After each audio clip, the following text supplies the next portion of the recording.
And welcome to another episode of All Rell Good on the Crawford Podcasting Network with my podcast partner, number 40 out of Riviera Beach, Florida, Sun Coast High School. In fact, he's down in Florida right now. He's Richard Rellford. How you doing, Rich? Good to see you. And look who we have on top of you, a fella who could fire the pill. He was in school when I was at Michigan.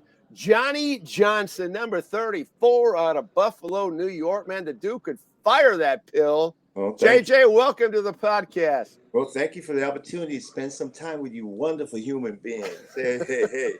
Well, thank you, Johnny, man, because you've always been a guy that when I got to Michigan and we did all our homework, we always got a chance to see you guys as film, and I saw you how much you shot it and how well you shot it. So it was a big thing for us, man. So thank you for doing the show. Oh, well, thank you so much for the invite. I appreciate it. I hear all the stories about how you dunking on people. Okay, speaking of that, okay, I'm going to put JJ on the spot right out of the chute. Okay. Yeah, he might even cancel out right now, and I pin him up. But I'm going to do it because I cannot resist it. Okay. Right, what's up? I want to know, in your opinion, who is the better dunker? Okay. I'm going to give you three options here, and forget about the dude below. I mean, I don't care if don't let the fact that Rich is on the podcast. Okay. Number one, Joel Thompson out of Flint Beecher High School. That dude, unbelievable hops.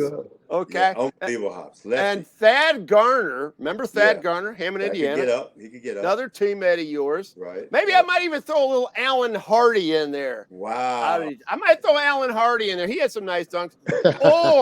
Or Richard Rellford out of Riviera Beach, Florida. Who was a better dunker? Well, Johnny I can't Johnson. Really, Richard, there's no disrespect to you, but I didn't play with you. You know what I mean? Right. That's exactly right. That's right. Bro, I love you. You know I know.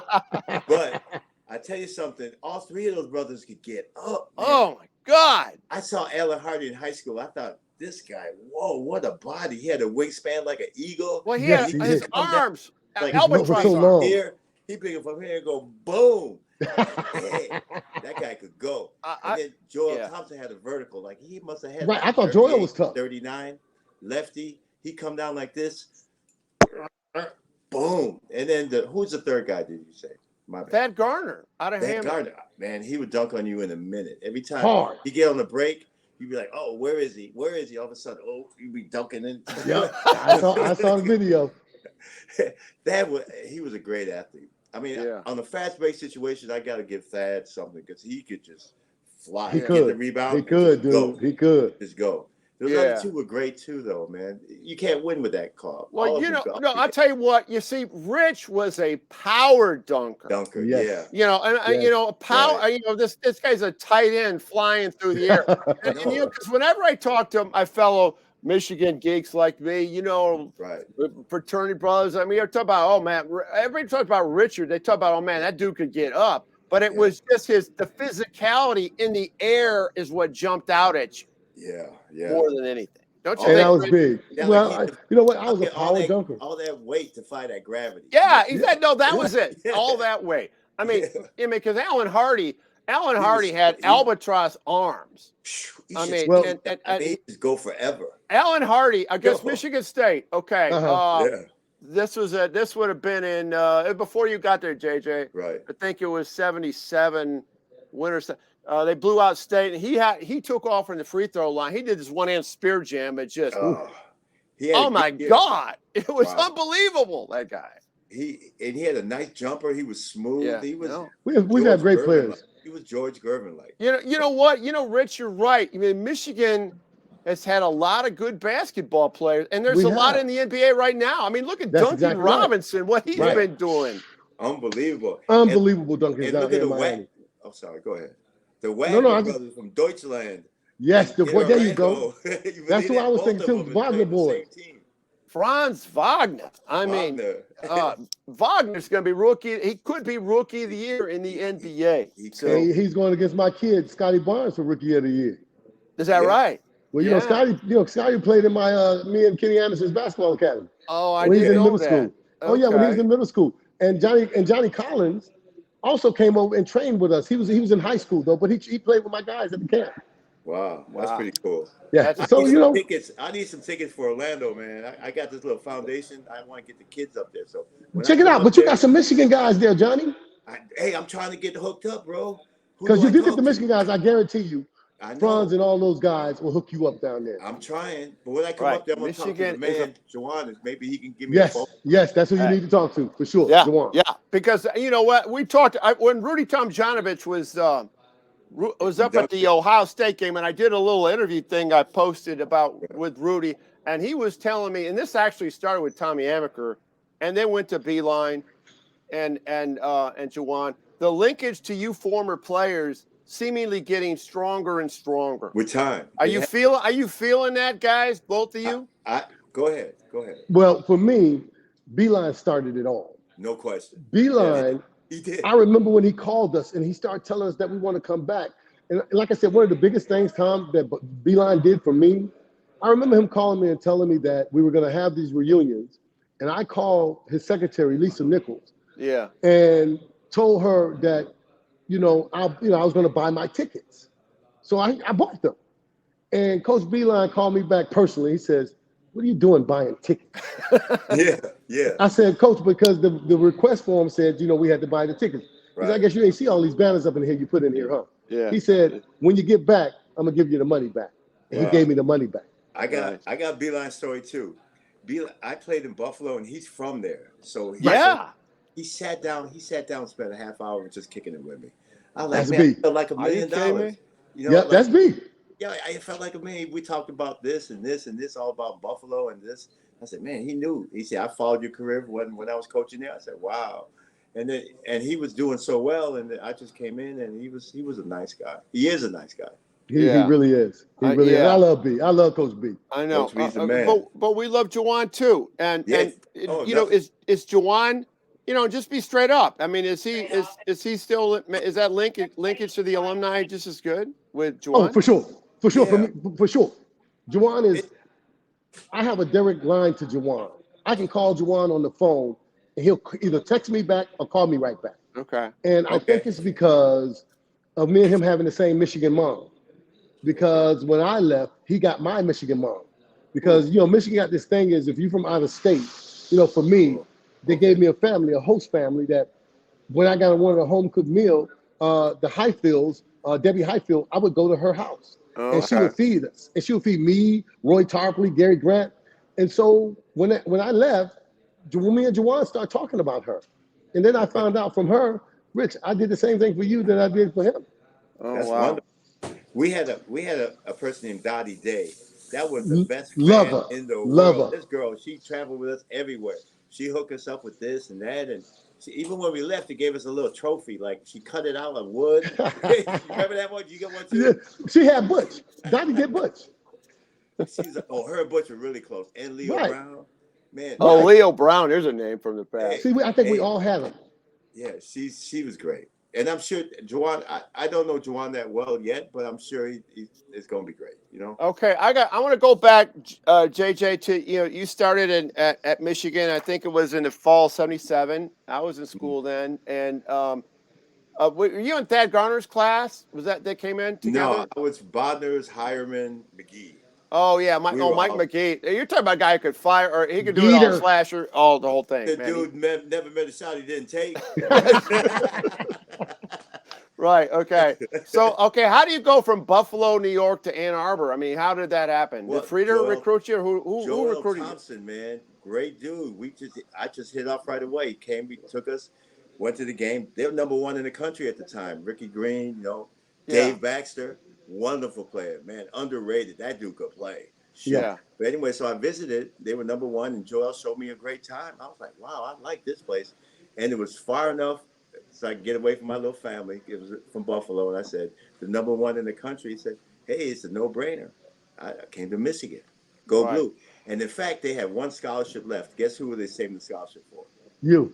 No, Magic Johnson. What? So Magic said, he's going to be between Michigan and Michigan State. So Michigan held a scholarship, and you know where he went eventually. Yeah. So I took Magic Johnson's scholarship there. Very cool, though, Johnny. Very cool. Very cool. There you go. Yeah. Hey, you can shoot better than Irvin there. Okay, we'll give you that, JJ. Irvin became a better. Yeah, he became a better shooter. But you were a better shooter. Irvin was good in high school, right? But I saw him in high school. He was terrific. He was good. I played against him in the summertime. You know, Johnny Orr brought everybody in, all the athletes, and we played. And I held my own a little bit, but he got better. Freshman, sophomore year, also, and he jumped up a level like whoo. I said, oh, man, this dude is really playing. Yeah. So, I mean, his progress from freshman to sophomore year was like tremendous. So he just shot up a whole other level. You know? Okay, we'll hit a little history on the back end of this podcast, but I want to go back to last night. It's fresh in our minds. This Michigan team's killing me, guys. I tell you what, they're killing me. This 11-2 run that they gave up. I thought I was laying back in my lazy boy. I said, this is nice, man. You got the 12-point lead. Yeah. All of a sudden, Diabate is not in the game, and Michigan didn't do some things down. They didn't defend as well as they were defending. Where are you at, JJ, with this team? And then we'll go to Rich on that. I mean, you've seen a lot of the games, not all of the games, but where are you at with Michigan? Some of them. And I don't want to single anybody out, though, but I think we're super balanced. And I think there's one spot that's just not getting it, you know. And what happens is when you get runs and you have a good run and that specific position doesn't contribute or messes up, then the other team gets a run, you know. So, you know, I think we need to make one change or two in the starting lineup. I hate to say it, but, you know, I like Bufkin. I like Bufkin. Oh, man, the dude brought it last night, man. Yeah, he was like, you know, I'm not gonna name names. I think you all know what I'm. No, Caleb Houston had. Okay, I'll just say it. Caleb Houston had 28 minutes of play, and he had 6 points. And Rich, I was talking to JJ a little before he popped on here. I mean, I'm looking at the box scores, and I've been at pretty much all the home games. I mean, it's like he's good every fourth game. I mean, I don't understand.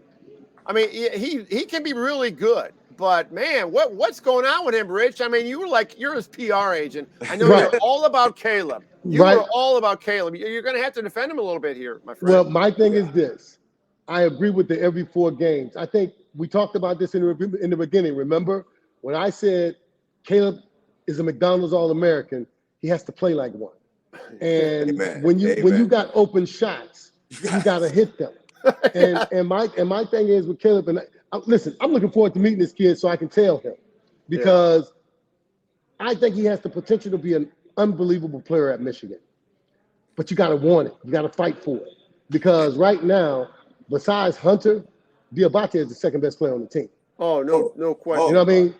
No question. Yeah, Hunter, we got the Twin Towers now, bro. Yeah. Right. And it's syncing together better than it was. They're really syncing. That's a great move that they brought Tom, him in. Remember when Johns went out of the lineup and we kept trying to figure out why he took Johns out of the lineup? Yeah. Well, I got to tell you, I know now. We do because Diabate it's the real deal. Is not only a great post player, but he's an unbelievable defensive player. Yeah. Yes. And so I think he's bigger. Bigger has a lot to do with it, because the moves he was making last night, man, I was smiling the whole way. Oh I was God, he had with a bunch 28 of my friends. points. He had 28 points, guys. Career high. Yeah, 8 rebounds. You know, I got a question though. I think we need a bench, bro. You know, we need a bench. We need 2 or 3 guys coming off. And Johns I think he can do it. It's just he's out of sync. Oh my God, he only had 4 minutes last. He's not doing it when he's in there, and he's a 4-year guy. And he should be, because he had a great year. Didn't he have a great year last year? Yeah, yes, he did. He was good. Yes, he's been trending up. Yeah. So I don't understand. So for us to make it, to get it, I think Bufkin, you know, but give me John Jr. and give me some more Bufkin, you know. I think you're right, but you know who I really think he should play more? Who? Is his son. No kidding. Amen. Yes. Can he play? Can he play? Yes, he can play. He chases energy. He's energy. He is energy. And Johnny, he's a defensive guy who's gonna lock you down and don't mind fouling. He does not mind fouling.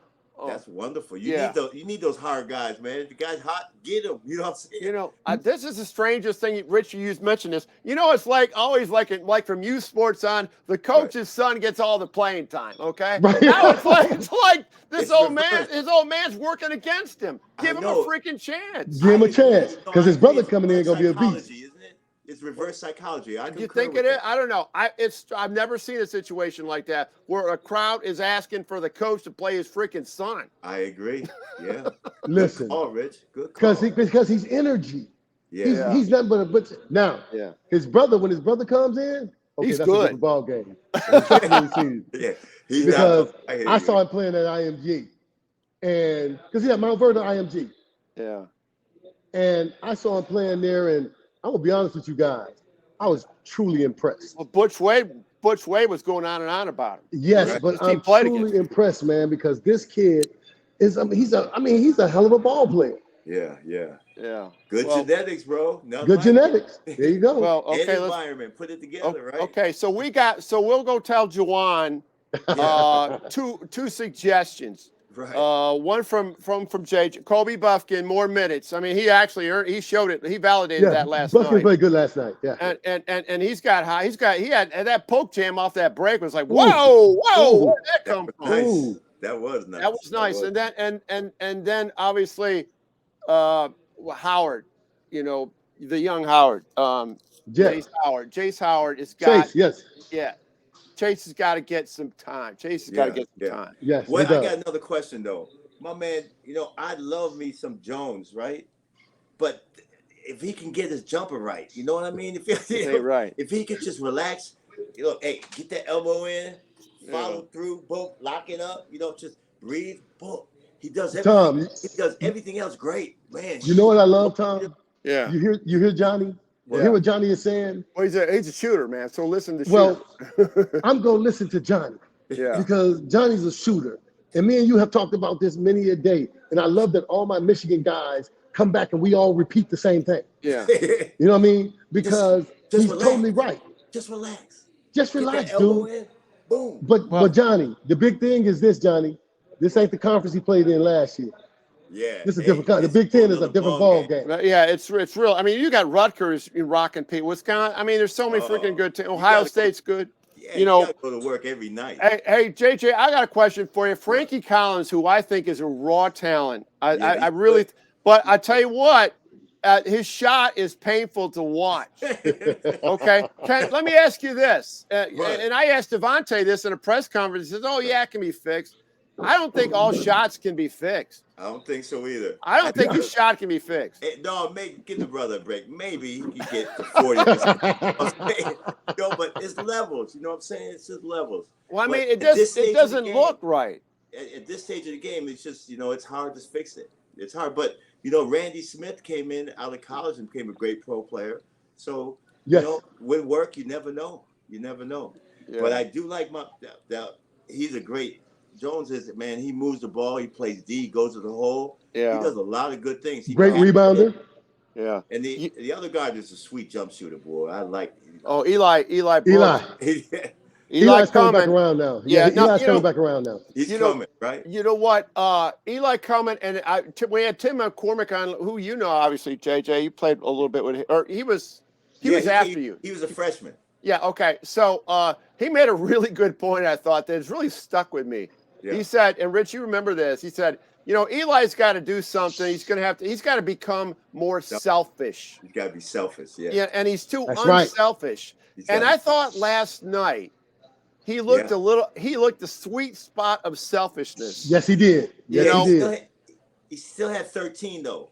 He needs to get 20. He can get. Yeah. No, you're right. Yeah. He's looking for a shot more. Looking for a shot more, and you know, that stuck with me. McCormick threw at us last week. Yeah, and I think it's true. And Eli's a coach's son. I mean, this guy is. I mean, Juwan says if he wants to be a coach, he's going to be on my staff for life. I mean, Juwan goes on and on about Eli every freaking time. So you know the kid is special. JJ, I want to. We got a lot of followers in my era who saw you play in college and fans and things. What happened after you left Michigan? Tell us what you've been doing throughout your life. I got drafted by the Boston Celtics. I got the calls like, man, Boston Celtics. Wear those black I was shoes. an LA fan. What's up with this? I was like, I faked it though. I was like, how you doing, Bill? Good. Excited. You know what I'm saying? I was like, man, I want to be in LA with Magic in them, Yeah. But I went there and they had 11 no cuts, and the first round had a no cut. So I was third round. Guess what? I was getting cut. Yeah. So I got cut. I made it to the end. I spent 9 months with a lot of Hall of Famers. It was fun. Nate Archibald, all those guys. Yeah. But then I went overseas for 10 years. I had a great life, man. I lived in London. I lived in Lotta. Okay, so you're singing Rich's fight song here because he did the same damn thing. I mean, they pay for your house, they pay for your car, to see the whole world. Man, I ruined that car too. It was like, man, I ruined it because I didn't know how to drive a stick. Like, what'd you do to the car? I was like, hey, man. Johnny, I tell people all the time, Johnny. Kids, I had 3 boys. They were all born over in Germany, so my life was good. It was a great career. Johnny, I tell them all the time that the time that I spent in San Antonio with the Spurs were terrific. Yeah. My dream was always to play in the NBA. That was my dream. Right. Once I got there and I got a chance to leave there and then go overseas to play, well, Johnny, I stayed 14 years over there. Wow. Damn. And 10, 14. Yeah. 14 years, I wanted bro. more, but I hear you, man. I stayed because at one point my agent had said to me, Rich, NBA teams have no problem bringing you back. Do you want to come back? And every time I told him no, he thought I was crazy. I was like, but see, you don't understand, George. Don't understand. I'm going from Greece to Italy. Yeah. Greece to Spain. Right. You just going from LA to Miami. You know what I mean? Amen, brother.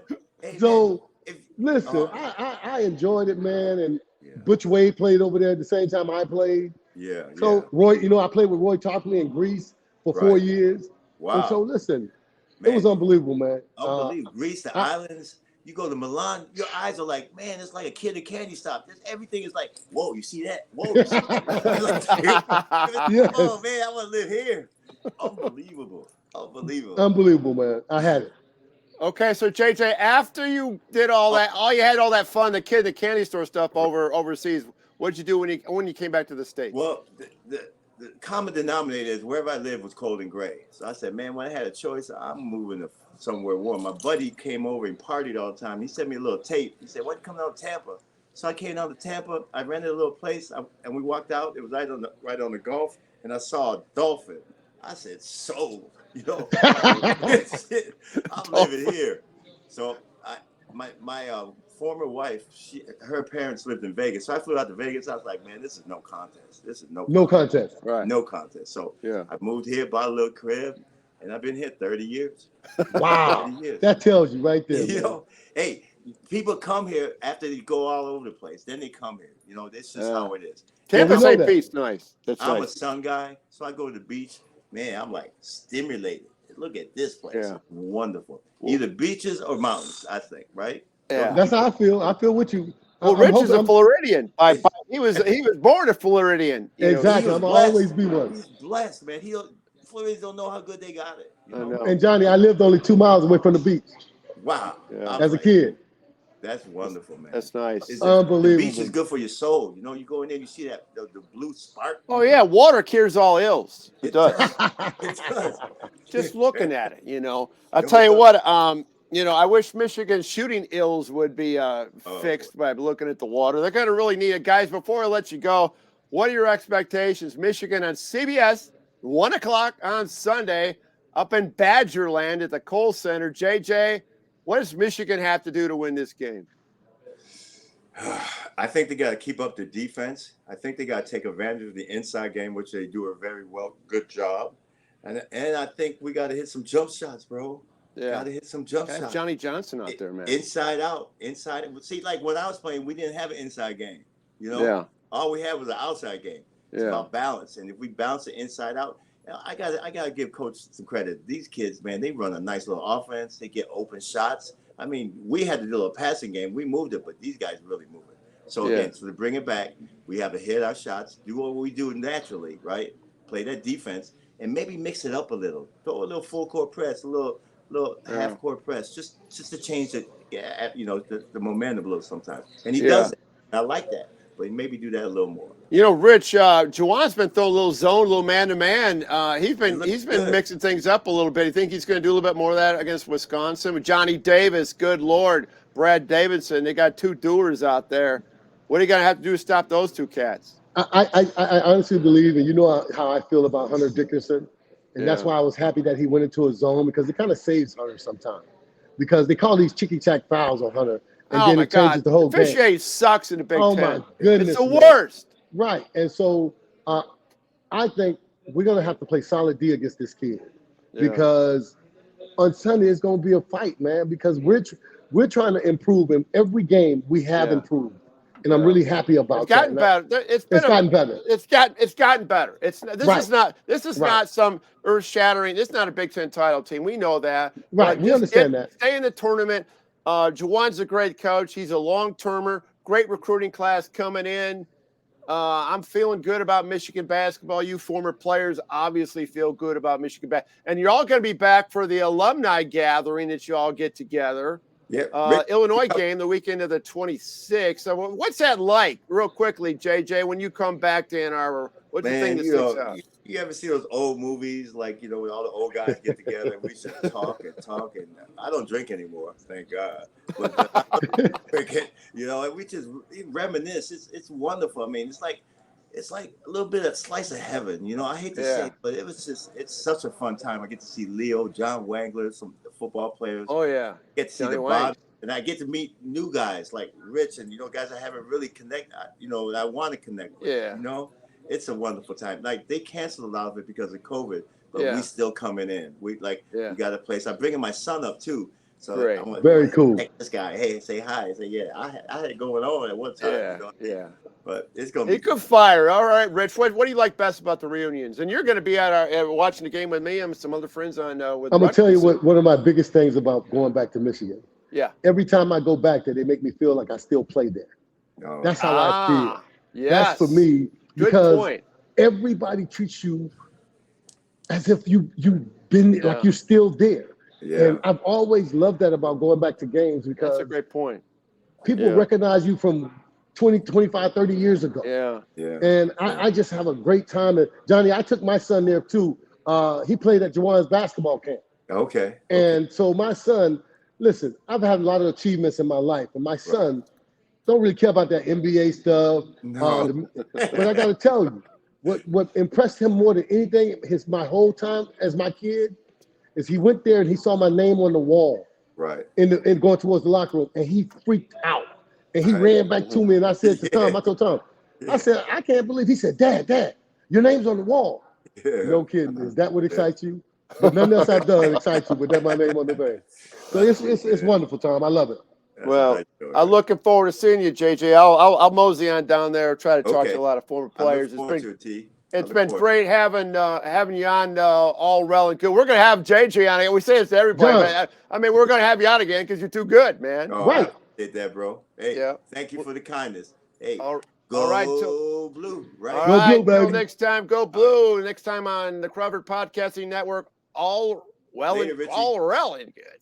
Later, Johnny. Thank you, man. All right, Tommy. Thank you.